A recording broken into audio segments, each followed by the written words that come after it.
dito sa kanila ng pagkabuhay, lumapit kayo dito, pwede sabay-sabay, at ipapasa ninyo ang liwanag sa mga kandila ng mga dino at ina. Lumapit na naman ang tatay.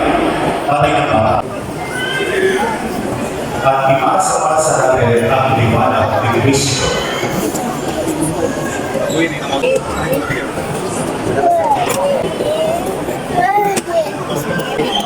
Ang ilaw na ito ay tanda ng liwanag ni Kristo na tinanggap ng bagong niya. Sa tulad ninyo mga magulang ni Martina, lagi ito ang matapalag. Harian mo, sundin ang loob mo, dito sa lupa, para lang sa langit. Bigyan mo kami ngayon ng aming kakanin sa araw-araw. Pagpalihan kami sa lahat ng masama. Amen. Ama namin kapapahal, amin ang pinag-iwan sa pag-ibigay sa iyo dahil sa lahat ng iyong pagpapabiyaya.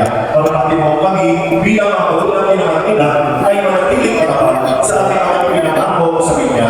Sa pamagitan ng Kristo, Amen. pagdating ng mga grade 2 o grade 3, mag-first communion ang inyong anak. Ihanda ninyo. Pagdating naman ng labing